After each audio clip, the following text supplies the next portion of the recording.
Welcome to the Breathing Edge podcast. Today we're going to talk about the secret to productivity. Productivity is one of those things that everybody wants. Everyone wants to be productive. I mean, if you're in business, if you're running your own business, or you're an executive, or you're an entrepreneur, you want to be productive. Even you want to be productive in your relationships. You want to be productive around your finances and around your kids. So productivity is one of these things that we've been hearing a lot from our clients. Now here's the kicker.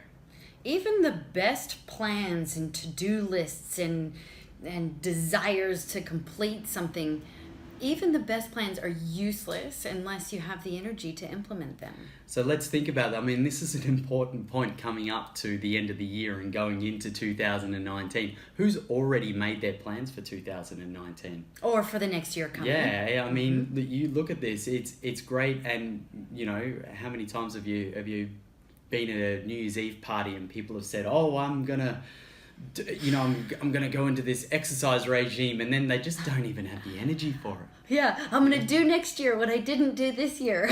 and even worse still, you know, you'll become far more disappointed in the fact that you couldn't even get off the couch to implement your plan than you would be failing in your plan. Yeah, that just and hurts. Even worse would be to see somebody else, your competitor or somebody else, implement a plan like yours, not do it as well, and be more successful than you were at it.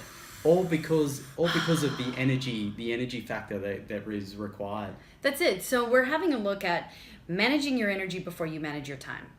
And what we found is there's a few levers in playing with the energy rather than time. Yeah, talking to our clients, we've found that there's really three things that we do with our clients, and that is how to show them how to switch on for 110% focus, concentration and performance, how to switch off for 110% relaxation, and how to rapidly switch between those two states.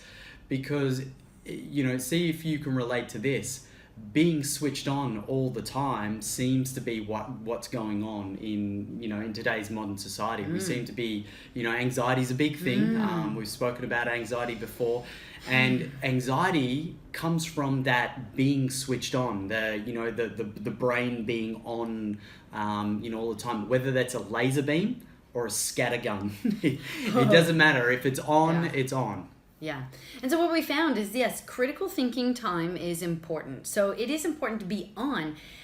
However, for effective critical thinking time, it's necessary to have the critical not thinking time. And that's we want to sit with that for a second, because it's a little bit of a paradox, being that critical thinking requires you to be switched off from that nagging voice in your head, which is the critical part of the brain. So in order for you to get critical thinking done, you need a way of being able to switch off into relaxation.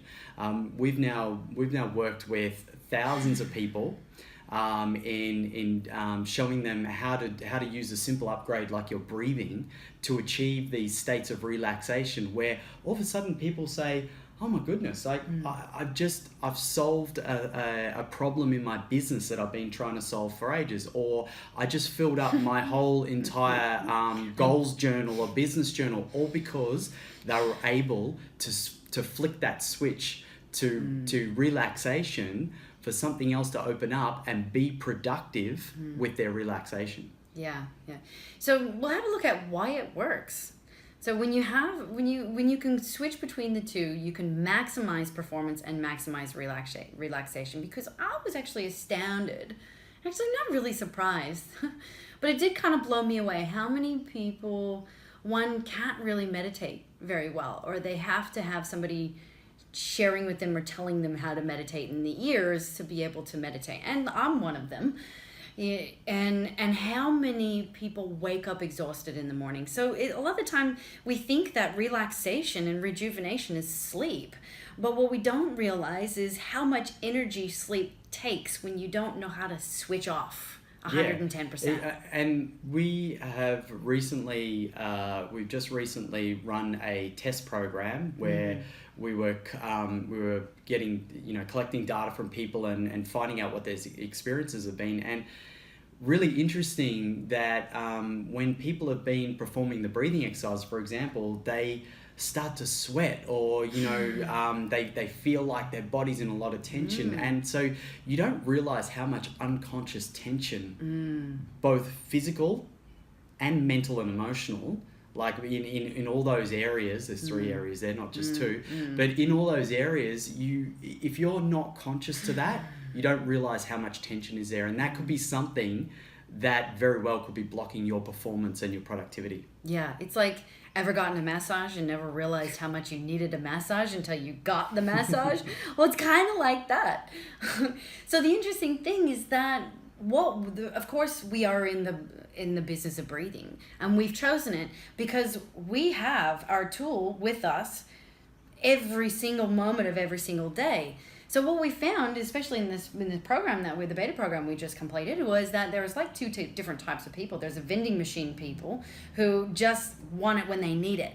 So just before a webinar, I need to charge up and be on point, or I just need to switch off and relax and get. So it's really like a tool belt, rather than creating a ritual. I love rituals. That's the other person, somebody who loves rituals. I love being proactive about my energy, being that I don't want to hit the vending machine button when I feel crappy and I want something to pick me up, or I feel like I'm not concentrating and I want to concentrate.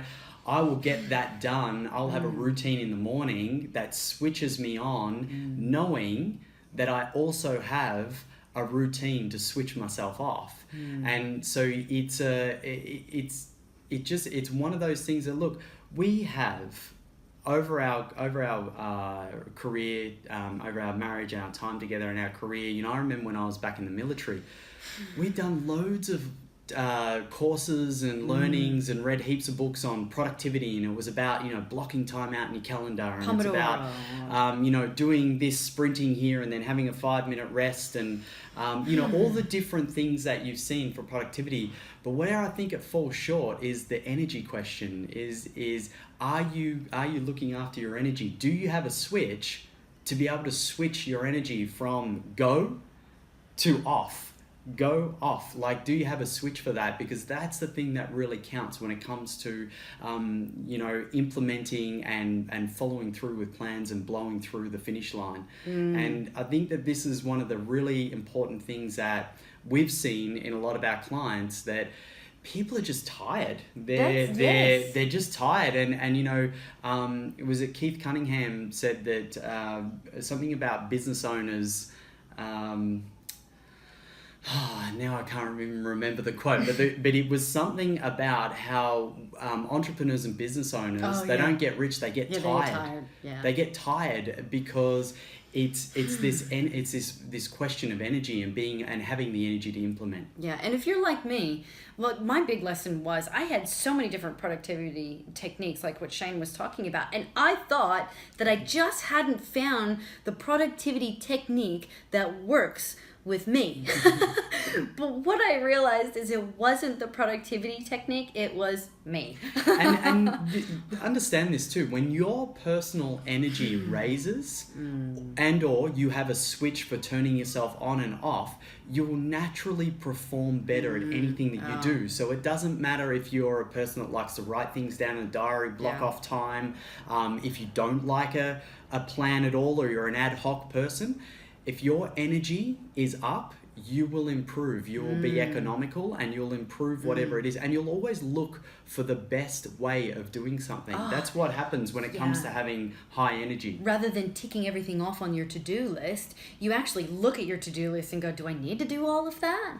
And then you start thinking outside the box. The peripherals start opening up, and you start going, leveraged activities. It's like you're on point. That's where we talk about flow. You get on point, and you know what you're supposed to do, and you know what you're not supposed to do. And you also know how to delegate and ask for help and point in direction. So it's really interesting. It all comes down to energy. And look, if you want to go from being ad hoc through to mastery, then the breathing is the fastest and easiest way and the best tool that we know that's available to be able to get you there. Yeah. So have a play with that. See how you go. It's not in the words, it's in the practice.